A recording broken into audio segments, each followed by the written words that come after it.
Hello, everyone. This is Scott, and you are listening to Heated Shenanigans Podcast, the only podcast bringing you the heat each and every single week. And on today's episode, we are going to be joined by the queen of extreme herself, Francine. But before we embark on today's episode, I do want to make a brief announcement as to something that was mentioned over the weekend involving Heated Shenanigans Podcast, and that is we are returning back to Heroes and Legends. October 27th through the 30th, we will be there. However, on October 29th, we will also be joined by two of the most important figures in ECW's history, the Queen of Extreme Francine and the franchise Shane Douglas. You guys, tickets are on sale right now. This is going to be in Fort Wayne, Indiana, October 29th at the Allen County War Memorial Coliseum. This is going to be a can't-miss event. Make sure to bring your friends and family. Come on out and meet the franchise and Francine. So, yes, we're very important. With that said, I would like to welcome Francine to Heated Shenanigans Podcast. Thank you for having me. It's a pleasure. Thank you. Yes. Well, the first question here, and a lot of people have been talking about this one online, so I kind of wanted to open up with this one with you. With WrestleMania being in Philadelphia next year, right, and WrestleMania historically theming their Hall of Fame in accordance to the city that they're in, would you be up for an induction to the WWE Hall of Fame if it is offered? And if so, who would you like to induct you? I don't believe I would be inducted. I would 99.9% bet big money that I will never be inducted into the WWE Hall of Fame. I feel like if I were included, it would be them putting in maybe an ECW branch, just like ECW being inducted, and maybe have some of the guys on this stage together. I don't feel like they would ever honor me solo. I was there for like a cup of coffee. So they don't really put over ECW as like one of the best things that ever happened to wrestling, unless they can make a buck off it. So I don't know. I honestly feel like if I were included in anything, it might be a group thing, but I don't think it would be an individual thing. But I feel like it would have to be Paul Heyman to do any induction. I feel Paul would be a perfect choice. I mean, you could argue Shane as an inductee for you, or inductor, I'm sorry. Right, but I don't feel like I would be an individual inductee. I feel like it would be a group. If they were going to go that route, I feel it would be a group thing. So, I mean, you never know. Maybe they would. I don't know, but my opinion is I don't think it would happen. So honestly, I think that'd be a shame to overlook everything you've contributed to ECW. I mean, they own the ECW rights, and surely they have to have watched the footage and the reaction that you and Shane and the Triple Threat all got at the shows. Like, it would be criminal to ignore you two. They don't have to watch anything. I had a meeting with Vince McMahon, and he told me to my face he had no idea what I did for that company. So now I know he's not technically there anymore, and maybe it's a different story with Hunter and Stephanie. But when I worked there in 2006, point blank, know nothing about you. And to that, I wanted to say to them, why did you hire me? Why did you give me the green light to work here? But I didn't say that. And, my run there was very short and sweet. And I don't know. I feel like if anything happens, maybe they would include one or two of our guys in the Royal Rumble just to get the pop from the Philly crowd. Throw like a Blue Meanie in there or something to get that pop. But the Hall of Fame, I don't feel it. I don't know. I could be wrong, but I don't have that gut feeling. So, well, you had mentioned that you had a stay, albeit brief, in WWE. I was kind of curious, what was the atmosphere of their locker room like as opposed to the ECW locker room at which you had come from prior? It was like apples and oranges. It was completely different vibe. I went in there trying to be as humble as possible, even though in the women's locker room, I had the most seniority out of everybody that worked there at that point. They separated us. It was like ECW and SmackDown, and then it was like a Raw locker room. Because when we went on the road for the house shows, we were with the SmackDown crew. So I got comfortable being with those females, more so because I was on the road more with them. But, you know, when you walk into a locker room and you're not homegrown and you don't know a lot of the people, I basically just kept walking around saying hi to everyone. And then I would kind of hide, you know, I would either read a book in the locker room, keep to myself. When I went to catering, I sat with people I knew. It was mostly my ECW family that I stayed with. I didn't politic. And, you know, Johnny Ace pulled me in the office and basically told me I need to. And that's something that I never did before. And I didn't feel comfortable doing it there either. So that might have been part of the reason why I didn't get the push that I was told I was going to get. You know, there's a million theories going around. I don't know what the truth is. All I know is I gave my ideas, I worked hard, and it didn't work out for me. So as I was grateful for the opportunity, I kind of knew in my gut when I signed my deal that I wasn't going to last for the full 3 years. This is just a personal take on my end, but I have always felt anything Vince... Excuse me. Oh, you're all right. Anything that Vince redoes, buys, he kind of destroys it and then rebuilds it into his image. And I felt he did that with ECW when he relaunched it, because it did not feel like the same company, the same show. As somebody who wrestled for both the old and the new ECW, what were some things that you felt were off or just wasn't right with the relaunch? And forgive me, it went down the wrong pipe when I took that sip of water. You're right. So, excuse me, when we were called after we did One Night Stand in 2005, a year later, most of the roster was called to work this rebranding of the company. And I was basically told that I was going to do everything that I did in the original ECW. They were going to pair me up with one of the top guys. I was going to manage them. I was going to be a mouthpiece for them, get pushed the whole 9 yards. Something in my gut told me that wasn't going to happen. But at this point, I'm 34 years old. And I figured this would be my last run to make some money, so I'll give it a try. And as soon as I got there, it was like, I hope you have a bikini. And you're going to, that's all I did were bikini matches, which I've never done. Bikini contests, bikini matches, whatever. I've never done those before for Paul. In my 20s, when I was younger and felt better about myself, now I'm in my mid-30s. And, you know, they're making me do all this bikini stuff. But every single individual that I spoke to that signed their contracts were told something specific, and none of it happened. So at this point, we're collectively just getting together, saying to ourselves, what did we do? You know what I mean? Like, what was it, a blatant lie, or were they told something and then things changed once we entered the building? You know what I mean? Like, you just don't know. So I don't think I was lied to. But I just think that in the back of their head, they knew what they wanted out of us. And that was the only way to get us there is for the messenger to tell something different.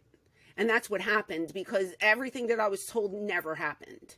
Nothing ever happened. They finally paired me with Balls, which I was thrilled about because I loved Balls.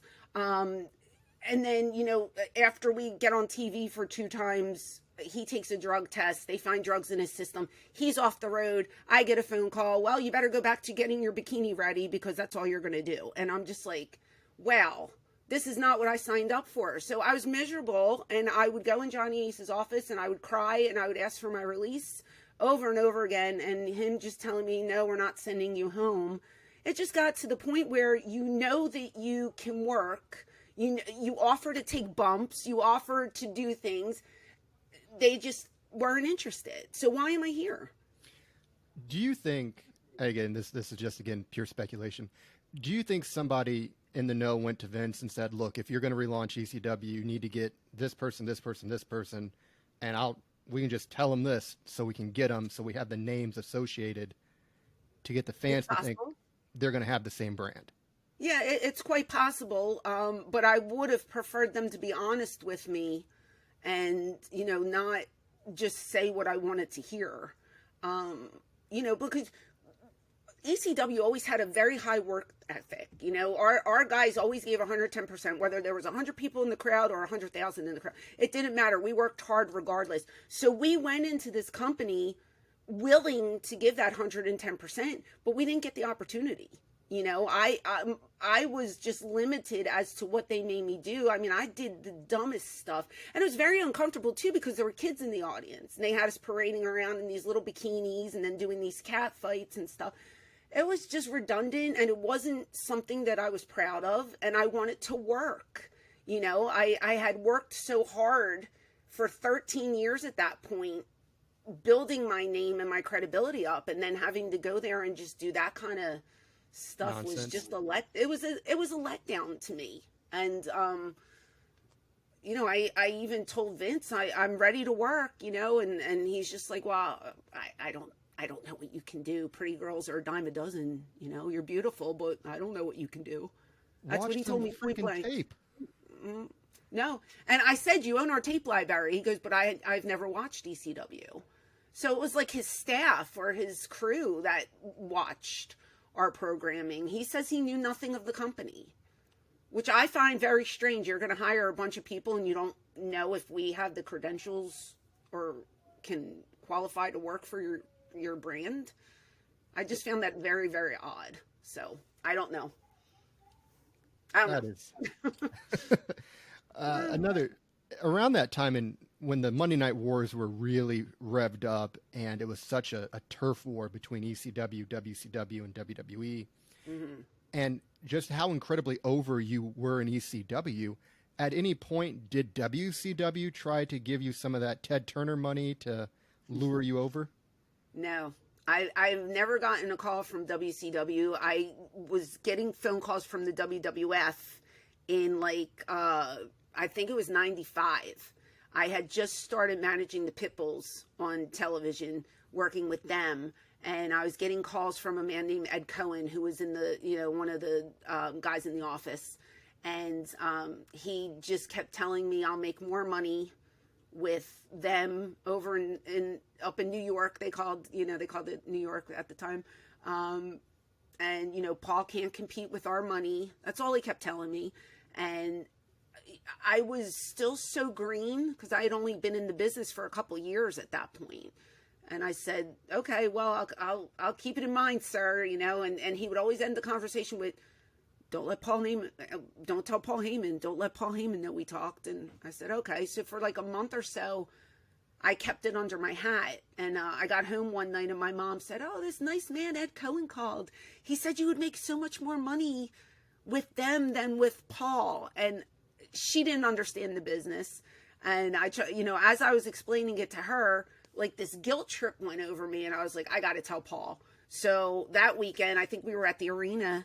And I pulled him aside and I just said, this guy named Ed Cohen keeps calling me, and his face just got like milk white. And he knew exactly what they were trying to do. And he said, well, I can't compete with them. And I said, I know. I said, but I just want a raise. I said, if you just give me a raise, I'll stay. And he said, done. And he just hugged me so tight for like probably 5 minutes. And that was it.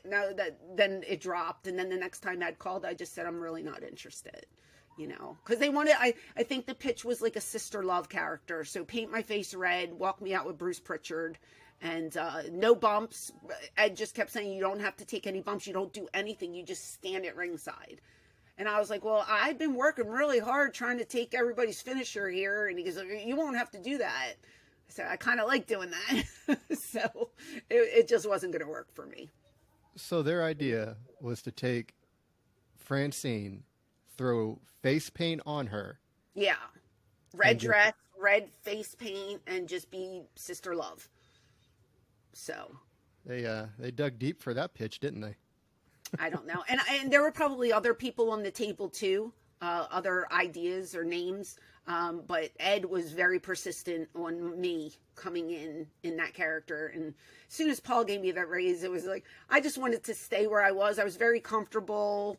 You know, I was very close with a lot of people in the locker room at that time. You know, 2 years is a long time to be there with the same people. I just felt good in my spot, and I knew something bigger was coming from Paul. So I was just like, I'd be crazy if I left. Even though the money would have been better, I don't think the character would have been better. And I was 100% right. So your use would not have been better either, just given off what you told me.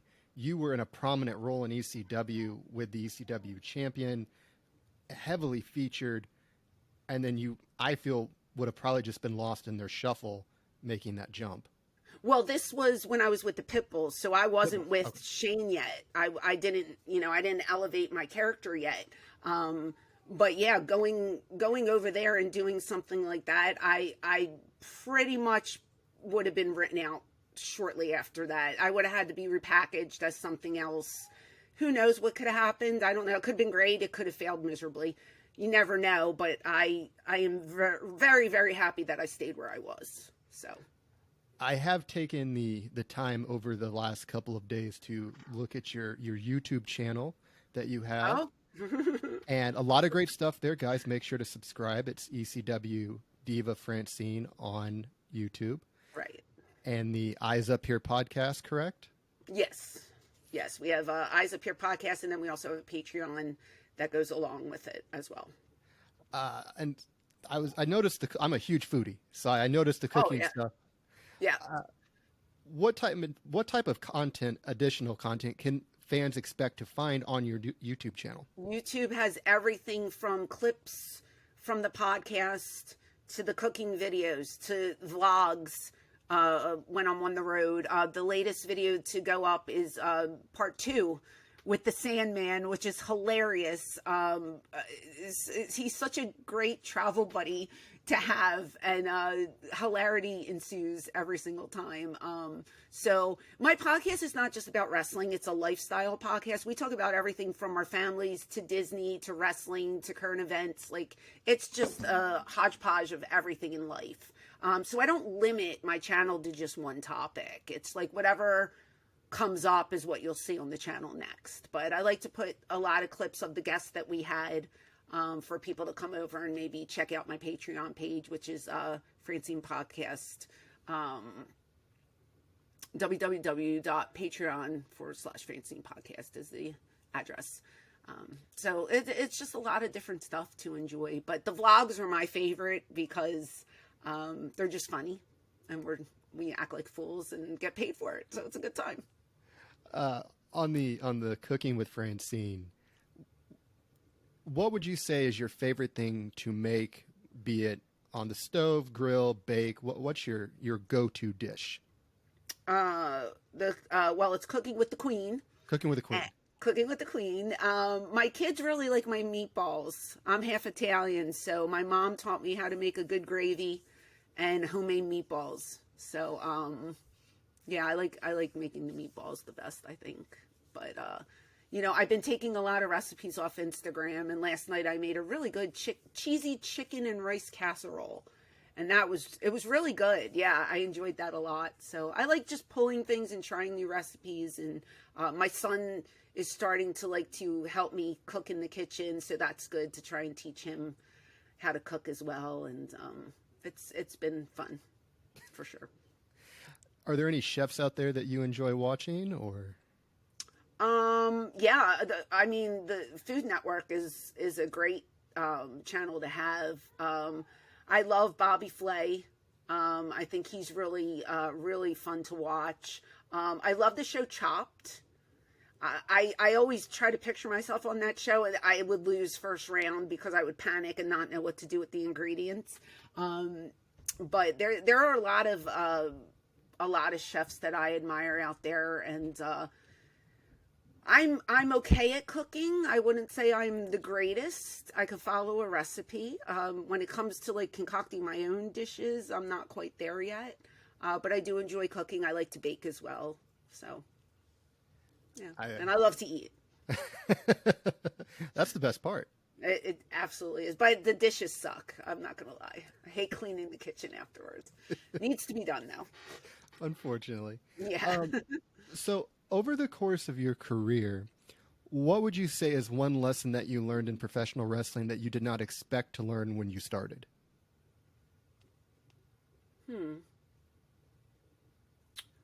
I think one of the most important things is to just keep your mouth shut and not be so opinionated.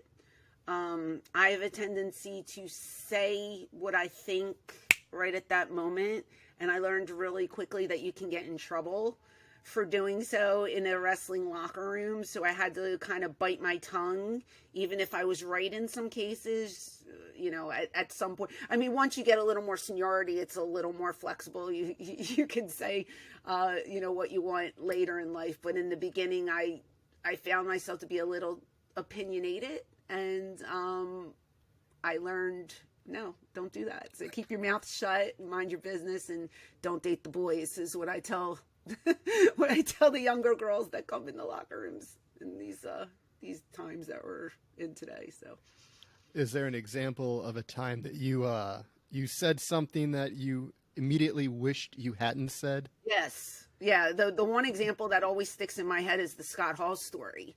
I don't know if you've heard this or not, but Shane and Scott had heat. They didn't get along going back to the Click days when Shane worked for WWF early on. And we were, gosh, I don't remember what town we were in, but Scott came with, I think, his son to one of our shows and wanted to come in and just watch and be a spectator. And he was good friends with PJ, Just Incredible. Mm-hmm. And we were in the back, and somebody had said, oh, PJ's trying to get Scott Hall in the building. Well, Shane didn't want him in the building, so he rallies up Chris Candido and Bam Bam Bigelow and myself, and with that, the whole locker room follows us out. And so Scott is standing there, and PJ's off to the side, and then you have the three guys, and then you have me, and then you have the rest of the locker room there. And I remember this like it was yesterday. There was like bleachers and stuff, and people were like hanging out on the bleachers because they thought maybe there would be a fist thrown or something. Some action. And I remember Scott just saying, hey, man, I don't want any trouble. I'm just here to watch the show with my son. And I turned around and I said, then go stand outside with the other marks and get yourself a ticket. And I should have never said that. And all you heard was Taz laughing his ass off when I said that. Now, it wasn't my fight.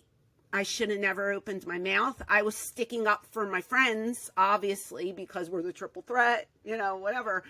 I should have kept my mouth shut, and I should have just let Shane handle that. I should have stayed in the back, and I didn't. And people thought it was hysterical, but it was very disrespectful. I should have never spoke to somebody, let alone Scott Hall, like that. So fast forward, he comes back, and he's working with us now. And Shane's not in the company anymore. So I put my tail between my legs and I walk right up to him and I put my hand out to shake his hand and I apologized. And I said, I should have never said what I said. I apologize. I'm sorry. I was just sticking up for my friends, you know, but in hindsight, it was a terrible idea. I respect you. I'm a fan because I was a fan of his. I love the NWO, you know. And I told him, if you want to give me the Razor's Edge as a receipt, I'd be more than happy to take it. And he turned around and he just said, no, I'm just going to make out with you a little bit. And he started hysterical laughing. And he didn't even kiss me. I think the spot was he bends me over and pulls my thong and then spanks me or something harmless like that. But he could have been, you know, he could have been a jerk and hurt me on purpose for what I said, and he didn't do it. And my respect level went through the roof for him that night. And that's when I told myself, like, don't fight other people's battles. You let them take care of it. If somebody's good to you, you be good to them in return, no matter what happens with other people. You know what I mean? So, I should have never, that's the one thing that sticks out. I should never have said that to him. It was very disrespectful on my part. When you had made that comment, what was Shane's reaction? Because he had to have had laughed. Everybody laughed, but the loudest laugh I remember was Taz. Because he had that really thick Brooklyn laugh, you know? And I remember I turned around and he was just giggling like a little girl, just giggling really loudly. And everybody smirked. And as soon as I said it, I kind of went, oh my God, I shouldn't have said that. Damn, you know? But it popped everybody in the locker room, but I don't think Scott liked it, you know? Oh, probably not. No, he didn't like it. But I mean, you know, after that, after I apologized, anytime I would see him, he'd give me a hug, hello, and no hard feelings. I mean, maybe he internally hated me, but he never showed it. So he was always very, very nice to me. So, I know you weren't in the match, but I didn't know if you were in the locker room at this time when the mass transit incident happened. I was kind of curious. Yeah, I was in the locker room. I was kind of curious what the locker room was like as that was going on and then after it happened. Yeah, so initially that kid was in the back. He said he was of legal age. I think he said he was like 18 or when he wasn't. And he lied. Yeah, basically. And I think he said he was trained. He wasn't. Right. I know his dad was in the audience. And I mean, you know, when somebody comes in and says, yeah, I'm trained and I know how to do this, this, and this, you need somebody to work, you kind of trust them. Okay, well, we'll give you a shot. Yeah, pretty much. I mean, it's not like you could pull out a card that says I've wrestled 72 matches. Like you can't do stuff like that, you know?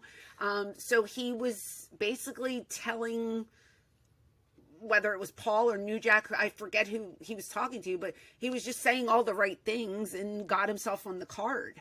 And then when the match was happening, people were like running in and out of the locker room and oh my God, he's busted open, he's cut, there's blood everywhere, and people were just not screaming but scrambling, you know. And I never went out to watch because I didn't want to see it, because I just kept hearing, oh my God, there's blood everywhere. And somebody said his dad was freaking out. And you know, I still to this day I haven't really watched it, so I still don't really know how much New Jack did.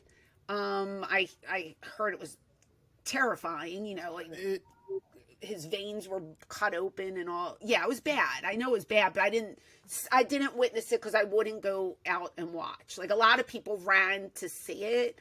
I didn't do that.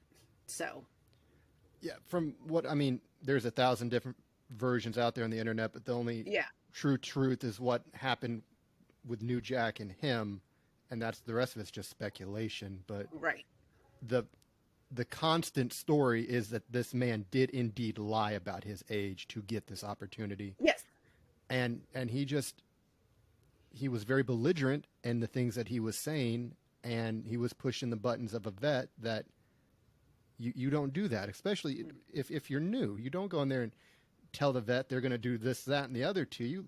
They call the match. They tell you what you're going to do. Yeah, because Jack he was relatively easy to work with. You know, I mean, if he liked you, he protected you. So if you're pushing the wrong buttons, I guess you're going to get a receipt. But he did go too far. You know what I mean? And unfortunately, it cost the kid his life. So he basically should not have even been in that ring. Yeah, that was a wild time back then. It's just bad, you know. But so, you know, the blood and the guts stuff, like, it was never really my favorite. Not gonna lie, like, ew, stay away from me. So I definitely did not want to see any of that, and I just stayed in the back. Was there ever a time where you accidentally got busted open in anything you were doing? Oh yeah. I did a Hunan Karana off the apron to the floor onto Steve Corino. This was in New York. And when I flipped, I hit my head on the ring post so hard that it cracked my head wide open. And I remember, and they aired it, and you just see me doing this, and I have a handful of blood. And I remember the athletic commission was in the back, and I walked to the back, and Paul grabbed me and just pushed me up the steps. Just go up the steps, go up the steps. And I remember going up the steps, and there was another locker room, and I sat down, and I was busted open, like the part of my hairline was covered in blood. And Steve's girlfriend at the time just came over, and she had a bottle of Prox. I just dumped it right on my head. And I didn't even get stitches. We covered it up, and it just closed on its own. But that was one of the worst hard ways I ever got. Did not feel good. I can't imagine so. Yeah. If you had to compare ECW's locker room to a movie, what would it be? To a movie? Yeah. Well, they call us the land of misfit toys, so maybe not a movie, but the Christmas special, was it Rudolph the Red-Nosed Reindeer? The island of misfit toys. That's what everybody called us. Misfits who couldn't work anywhere else. Which I don't know if that's a compliment or an insult, but I think the misfits I knew did really well for themselves. So, I was going to say you're a large part of your locker room WCW used and also became stole WWE's. They stole them from us. Yeah. Well, what happened with that? They offered them exorbitant amounts of money, and when you have a family, you're working for a paycheck. So I always said I didn't frown upon the guys who left. Like, I was sad when they left, but I understood why. You know, Paul wasn't a millionaire. Paul didn't have Ted Turner money or Vince McMahon money.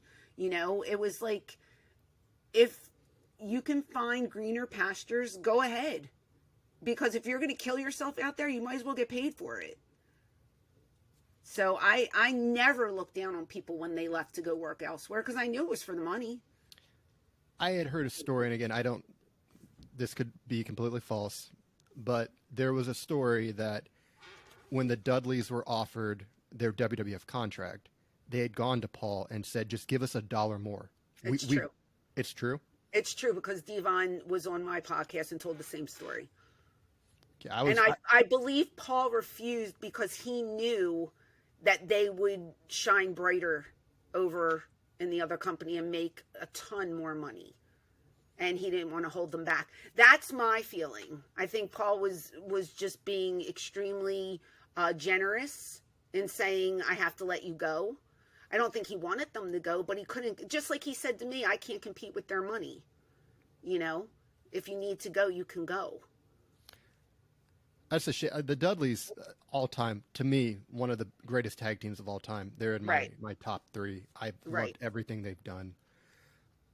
With something that Paul Heyman had made mention to, I believe it was in the first ECW DVD release that they had done.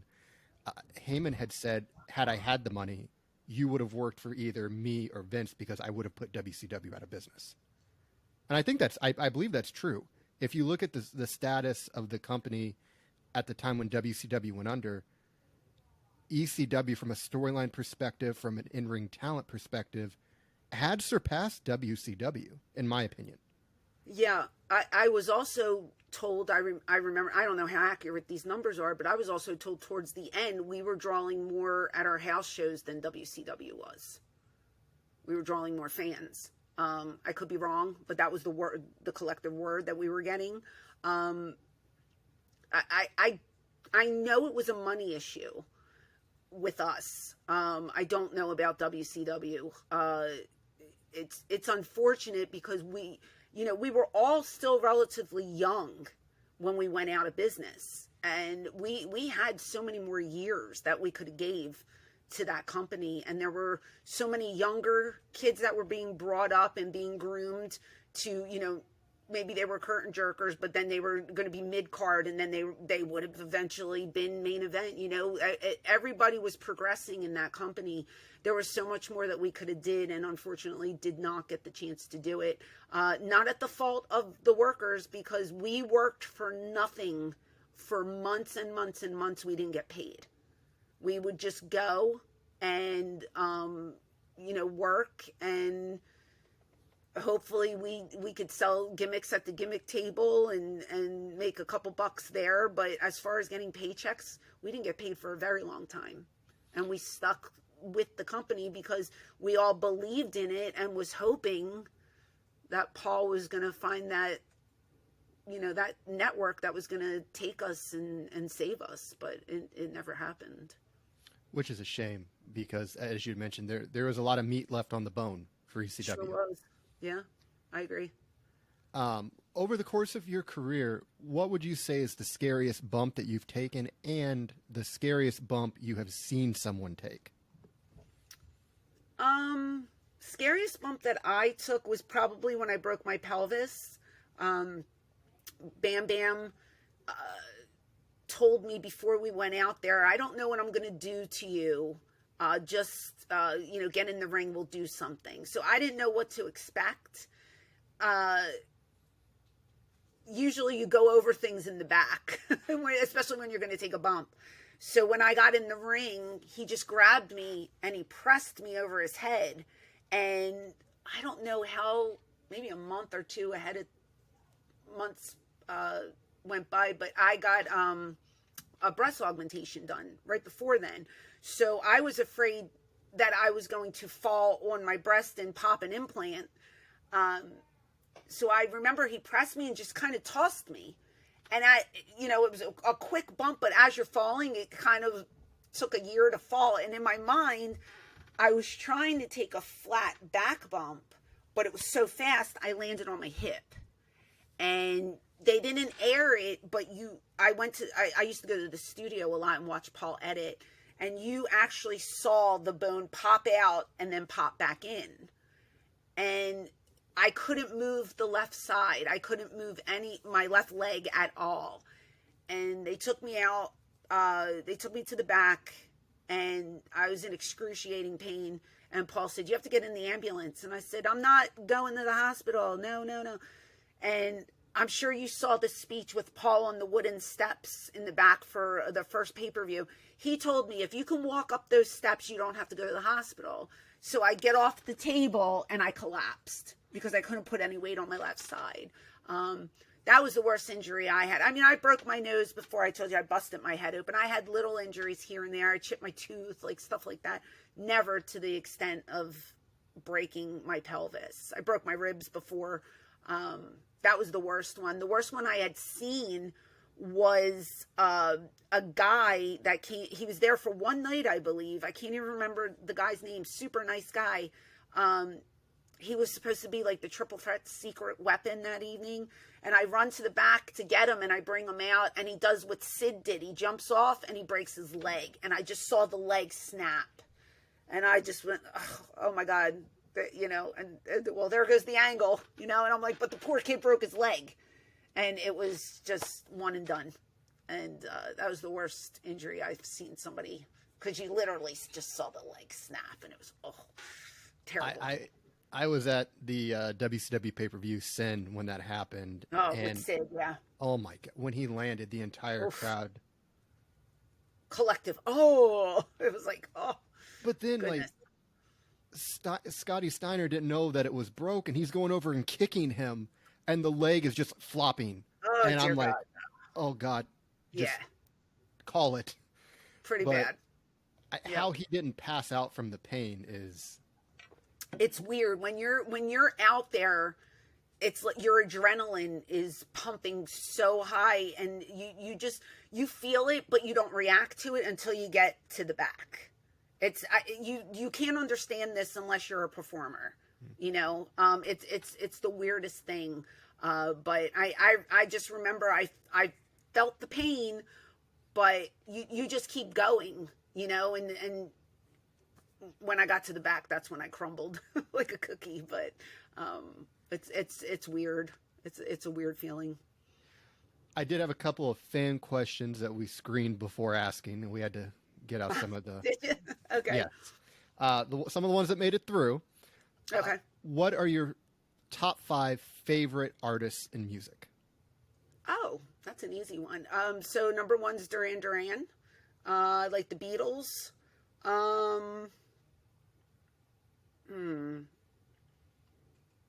I like Metallica. I'm eclectic. I like different, trying to think, who else do I like? Let's do top three. Those are my top three right now. I can't think of anybody off the top of my head. Yeah, I like all different kinds. My favorite's 80s music. Like, that's my go-to, like when I have to listen to stuff. But I'm really into the Beatles as well. And I just saw the Elvis movie. Really? Yeah, I just watched the Elvis movie, and Elvis is not somebody that I would, pick to get a song from, but God, he had a beautiful voice. Really did. So, I don't know. I like all different kinds of stuff, except for country. I don't like country. Sorry. I can't. I don't blame you there. Okay. Mount Rushmore of ECW wrestlers. Man, everybody asks me that. God, it's a hard one. There's so many good people that you have to put on there. I mean, I know you said wrestlers, but you have to put Paul Heyman up there, and you have to put Joey Styles up there, because Joey was a one-man band for the longest time and did it better than a lot of, two play-by-play and color people. He just did it by himself, and it was amazing. You have to put Shane up there, I would think. I think you would have to put a Dreamer up there. But then there's also Sabu, and then there's also Sandman. And there were just, it was just a collective group of people who made the company what it was. You know what I mean? I just can't name four. There's too many. I need a whole wall of mountains to put people up. Too much talent. Too much talent in that locker room. Another, this I thought was a pretty good one. When you're managing and when you've watched others manage, biggest pet peeve?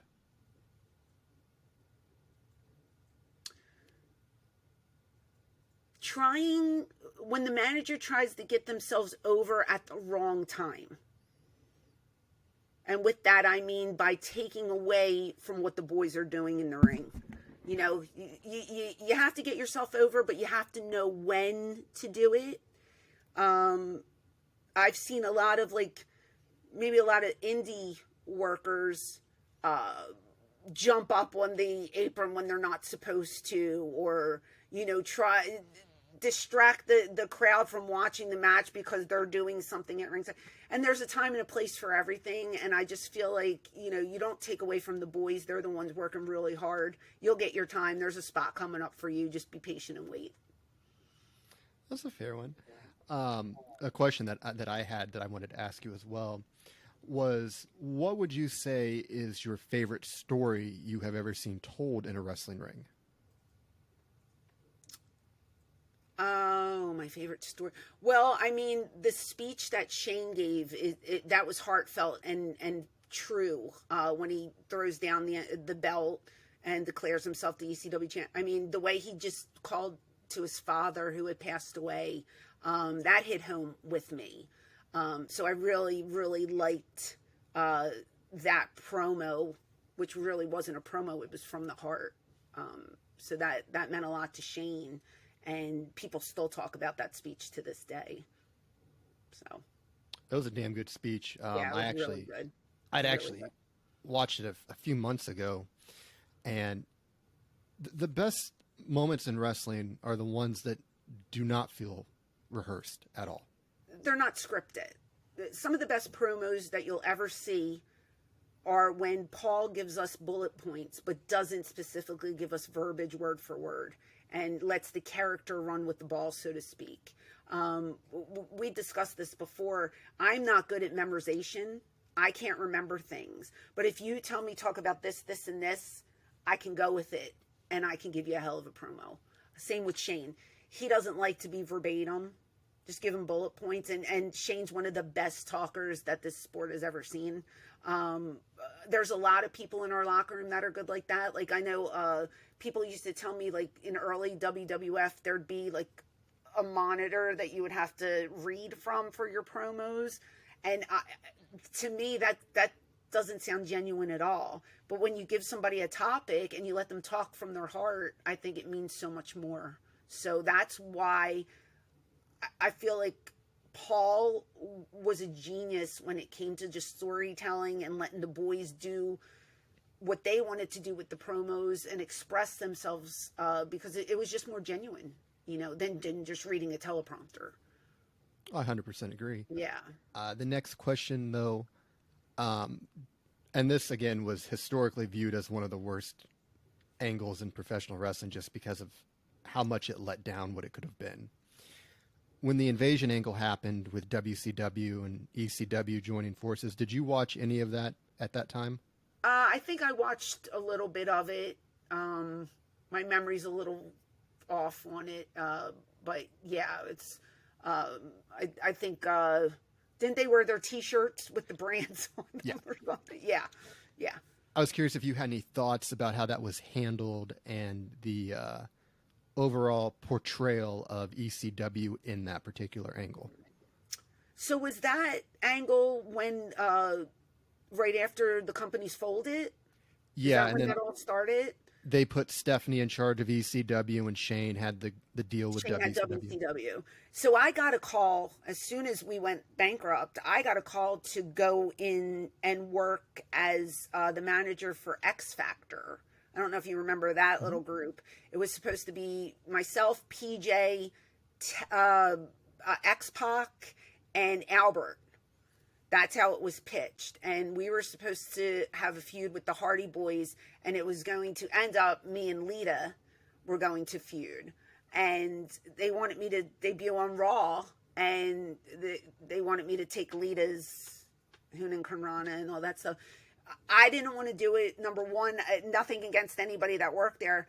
I had a feeling that they would send me down to, like, what was it, OVW or whatever, the train, and like train to be a wrestler again, because, even though you take bumps and you basically know how to work, they work differently up there. It's apples and oranges, like I said before. So I didn't want to go through all that again. So I said no, didn't want to do it, and basically sat home as a fan and watched. I would get little inside details from like some of the boys that were working there, because I kept in touch with people that were still working. But seeing Stephanie and Shane, now I'm a huge mark for Shane. I love Shane McMahon. To this day, I still love Shane McMahon. But seeing them own the company, it was just kind of corny in a sense. Like, it didn't make sense to me. I don't know. Technically, if you have half a brain cell, you know that everybody's working for the same company anyway. Now, if they branded it to the point where they had different shows and then just said, well, this is a WCW show, and like they brought back ECW, but it was horrible. But if they would have gave them different shows, maybe it would have been a little more believable, but it just didn't seem realistic or authentic. I don't know. I was happy that my friends had jobs, because it opened up employment for everybody, which was good. But as a fan watching, it was kind of like, kind of fell flat. I was not a fan of them putting Stephanie in charge of ECW. I think it was perfectly fine if Heyman would have had control of that. Yeah, that would have made more sense, for sure. I mean, the angle could have been really good. He makes the comment, Vince, you brought me in here, you paid me all this exorbitant amount of money to not compete against you, and well, your own greed and money is going to be your downfall, because now I've finally paid off some contracts and going to lead my own invasion. Yeah, well. But we got the McMahon War, and that is of course. That is how the invasion angle ended. Yeah, it was pretty much the McMahon show back then. The promos were the McMahon. And believe me, all talented individuals. Mm-hmm. Stephanie was great. Shane was great. Vince's character was unbelievable. Even Linda, when she did stuff, she was good at what she did. Not knocking the talent. I just feel like they could have went a different way with bringing the guys in. I just wasn't the biggest fan of that invasion angle. Did you guys, and I know this might, again, be the apples and oranges thing, but did you guys in ECW have any particular contracts that were harder to obtain when the company folded, like WCW did with the Time Warner contracts? No, I mean, when the contract ended, or when the company ended, the contract ended. There was no clauses like you can't work here, or is that what you're getting at, or you can't do this, or you. Well, when WCW got bought, the high end main eventers, Sting, Goldberg, etc., had these deals to where they didn't have to come in unless they were bought out. I didn't know if there's any type of contracts like that. Not on mine.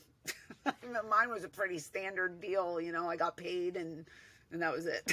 I don't remember any fine print or anything crazy that was worded on there. So I don't know. You'd have to ask like an RVD or a Sabu or something about that. Fair enough. Yeah. Before we wrap up, I do want to ask and have you tell all the listeners and fans out there, where can they find you on social media and what do you have going on? What do they need to know about all things Francine? Yeah, so across the board on social media, you can find me at ECW Diva Francine. Very, very active on Twitter. Once in a while on Instagram. I don't like posting pictures, but when I have to promote something, I head over to IG. But Twitter, very active. There's also a Facebook fan page that states all of my appearances. YouTube, we just hit over 5,000 subscribers and looking to hopefully get to 10,000 soon. So I would appreciate if everybody went over to YouTube and hit that subscribe and like button and all that good stuff. So that's also at ECW Diva Francine. We have Eyes Up Here, which is my podcast. We are on the Creative Control Network. A new episode drops every Monday. And also with that, we have our Patreon, which is a very fun and interactive extra little thing that we do. We add 3 extras along with the podcast. So if you're on Creative Control, you get to hear the podcast. If you're a Patreon member, you can see it. You can also come on the show with us and play some games. We have contests that we do, and that is at www.patreon.com/Francine podcast. When I turn it on, I do cameos, and I do promote that on Twitter as well. And I think I hit everything I was supposed to plug. You are on Cameo, too. Yeah, that's what I just said that. Yep. Yeah. Yeah, I said when I turn it on. That's right. When I turn it on, yeah, I do Cameo, mostly heel promos, because for some reason, people like being healed. I don't know why, because I'm a very nice person, but I'll heal you if you want me to heal you. So we could do that on Cameo. And, appearances. I've been making a lot of appearances across the U.S. and excited to work with you for the first time. And if you want to know where I'm at, everything's listed on Twitter. So just come on over and check out my Twitter feed, see where I'm going to be next. And guys out there listening, if you are looking for talent to bring into your shows that are definitely going to draw a crowd and entertain, look no further than booking Francine and also the franchise Shane Douglas. Make sure to reach out and get some bookings for franchise Shane Douglas. 2 of the absolute sweetest people you'd ever want to meet. And I am very honored to be working with you and Shane, and I am looking forward to meeting you both. Yes, same here. We're excited, and any chance that we get to work together, it's a good day because people like to see us that way. So thank you for booking us. Thank you for having me on today. And let me know if you need anything.